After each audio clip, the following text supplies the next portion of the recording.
Congolaises et Congolais, mes très chers compatriotes, le 3 mai 2021, face aux menaces graves pesant sur l'intégrité de notre territoire et à l'insécurité récurrente vécue par nos populations de l'Est du pays depuis 3 décennies, je proclamais l'état de siège dans les provinces de l'Ituri et du Nord Kivu. En effet, conformément à mes prérogatives consacrées par les articles 69, 85, 144 et 145 de la Constitution, je recourais à ce dispositif exceptionnel de gouvernance afin de répondre de la manière la plus appropriée et la plus adaptée à cette situation, en ce particulièrement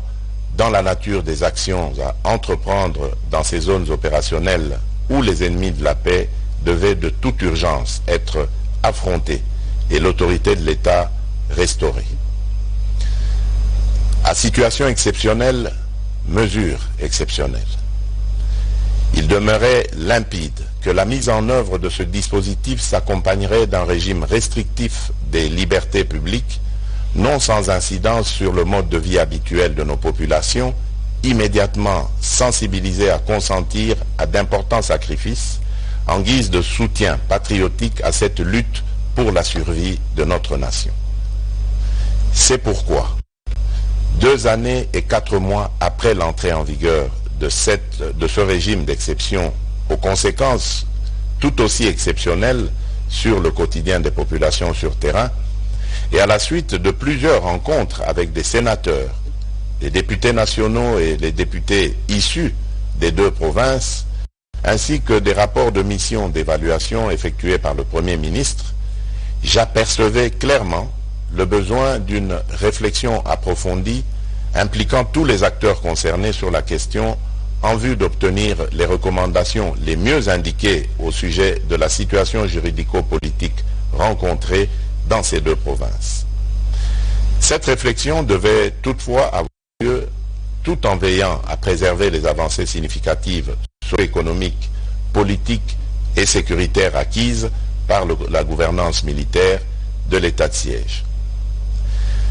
Face à la prolongation de cette situation exceptionnelle et soucieux de prendre en compte les aspirations profondes du plus grand nombre de forces vives de la partie est de notre pays,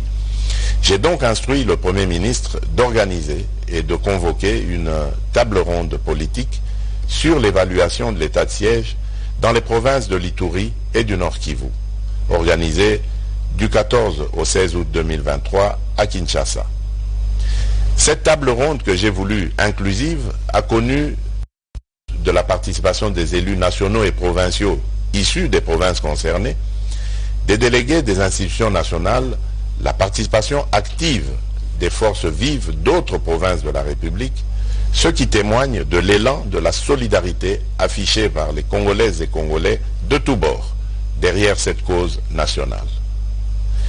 Mes très chers compatriotes,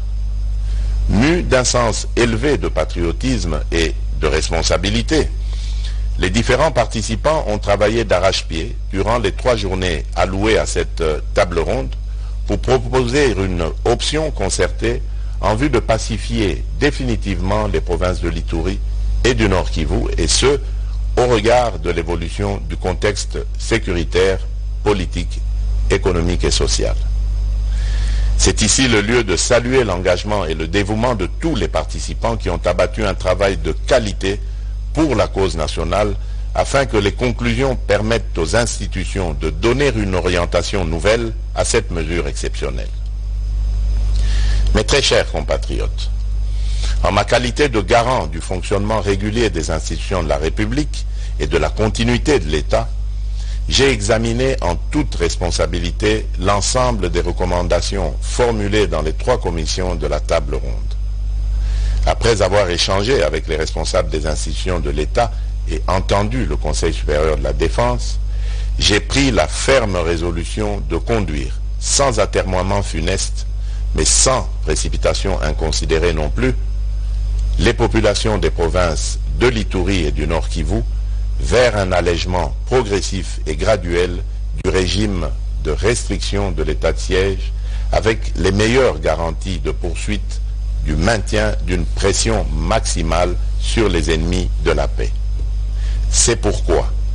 prenant la juste mesure de l'impérieuse nécessité d'un retour sécurisé de nos populations à une vie civile et citoyenne normale d'une part,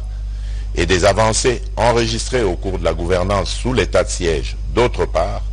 notamment l'amélioration de la situation sécuritaire dans certaines zones des deux provinces concernées, j'ai opté, en toute responsabilité, pour la mise en œuvre d'un dispositif transitoire graduel au terme duquel cette situation exceptionnelle devra connaître sa fin. S'inspirant des tendances dégagées des travaux de la table ronde, ce dispositif transitoire consistera au rétablissement de l'autorité civile dans les entités territoriales décentralisées et déconcentrées qui sont déjà sécurisées et sous contrôle des forces armées de la République démocratique du Congo. Ce qui implique la levée des restrictions des libertés constitutionnelles de tous les citoyens et plus particulièrement la libre circulation des personnes et de leurs biens en mettant fin au couvre-feu, la liberté d'association, de manifestation pacifique et de réunion dans le strict respect des conditions légales. Ceci est d'autant plus important que les différents acteurs engagés au processus électoral ont droit à y participer pleinement et sans entrave aucune. Dans le même ordre d'idées, j'engage le gouvernement central à régler sans délai les arriérés d'émoluments des animateurs des institutions provinciales mises en veilleuse par l'état de siège, tel que cela leur est garanti par l'ordonnance numéro 21/016 du 3 mai 2021 portant mesures d'application de l'état de siège. Il va sans dire qu'en plus de leurs compétences matérielles, les juridictions civiles, du reste compétentes pour gérer les contentieux électoraux, recouvrent le plein exercice de leurs compétences répressives, à l'exception de quelques préventions liées à la sûreté nationale qui relèveront, elles, des juridictions militaires. Mes très chers compatriotes, après l'état d'urgence sanitaire, les mesures de ce dispositif transitoire et graduel de l'état de siège nous conduisent dans une nouvelle expérience constitutionnelle de gestion des situations d'exception. Elles marquent notre détermination à défendre jusqu'à la dernière énergie notre intégrité territoriale, notre souveraineté et notre dignité comme peuple. En effet, nous sommes un peuple qui a su démontrer, tout au long de son histoire,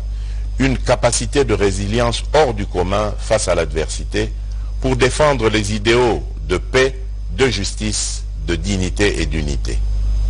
J'invite la population des provinces de l'Ituri et du Nord Kivu à accompagner et à soutenir les autorités civiles et militaires dans l'accomplissement des mesures de ce nouveau dispositif en vue de garantir l'avènement d'une paix durable sur toute l'étendue de notre pays. Que Dieu bénisse la République démocratique du Congo. Merci.